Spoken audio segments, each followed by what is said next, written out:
Silicon Valley Bank is known as the heart of technology and life science startups. But just recently, this 16th largest bank in the United States was shut down by the California Department of Financial Protection and Innovation. It was closed down when its investments lost significant value and depositors withdrew large amounts of money, among other things. But what really happened to Silicon Valley Bank? This is the story of its rise and fall, and as to why the collapse of this giant bank is a big deal for technology and the startup industry.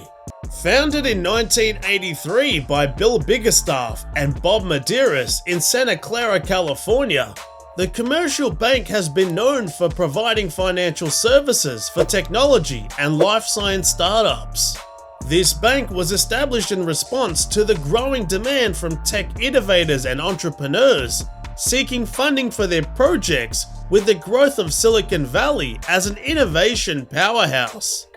From its inception, the bank has centered on helping the ecosystem's key times, from early finance to developing the infrastructure required for long-term growth. In 1986, Silicon Valley Bank merged with National Intercity Bancorp and went public on the Nasdaq in 1988, raising $6 million. In the 1990s, Silicon Valley Bank had already established itself as one of the major players when it came to the financial services industry. It had begun to extend beyond its California roots. It is now serving clients throughout the United States and all over the world. Silicon Valley Bank had become a leader in the developing industry of venture capital, in addition to providing standard financial services such as loans and deposit accounts. Now, how does Silicon Valley Bank work? SVB offers venture capital and private equity investments through its venture capital arm, SVB Capital. It provides specialized services such as an international banking and foreign exchange services to help companies grow globally. To manage their finances, clients can easily access their accounts via online or mobile banking apps. As the dot-com boom of the late 1990s and early 2000s, Silicon Valley Bank was patiently waiting in the right place. The bank's focus on meeting the demands of technology and life science companies puts it in an ideal position to benefit from the massive expansion of the internet and other related industries.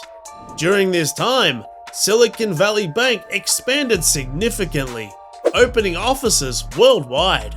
Its client list had some of the most prominent names in tech, such as Apple, Cisco, and LinkedIn. The bank's standing as a tech industry insider also meant that it could attract the best talent in the industry. In the year 2000, Silicon Valley Bank raised $91 million in common stock public offering.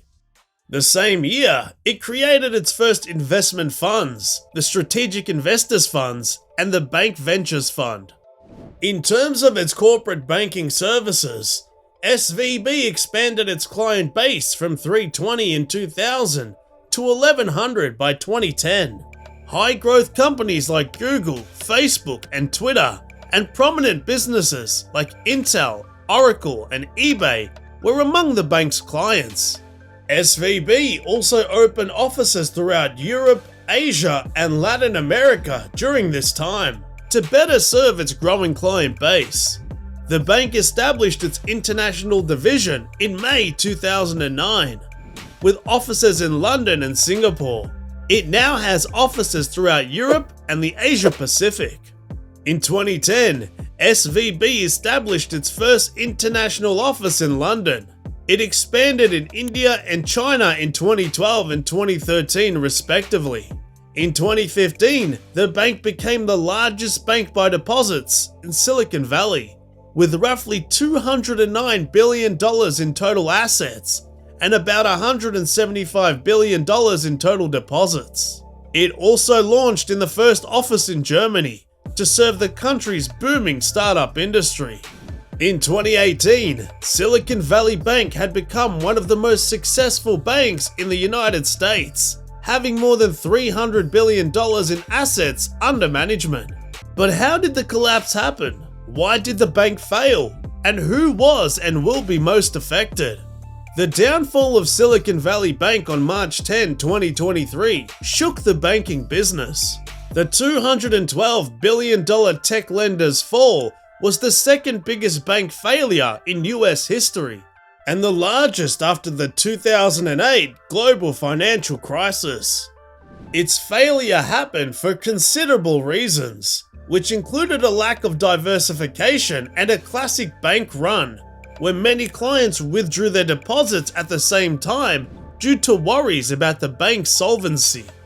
Silicon Valley Bank placed significant bank deposits in long-term US Treasuries and agency mortgage-backed securities. The thing is, bonds and treasury values fall when interest rates increase. When the Federal Reserve raised interest rates to battle inflation in 2022, SVB's bond holdings began to fall. Silicon Valley Bank used to make short-term loans.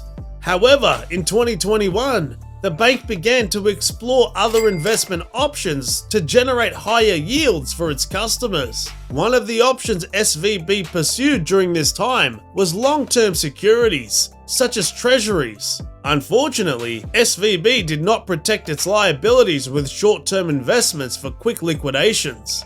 They were insolvent for months, given that they were unable to sell their assets without risking a significant loss.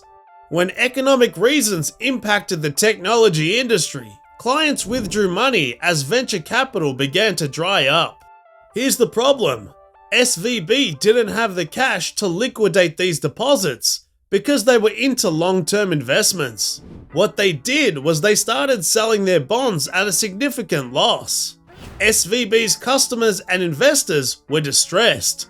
The thing is, when a bank sells bonds at a loss, the market often sees the bank as riskier than it was earlier.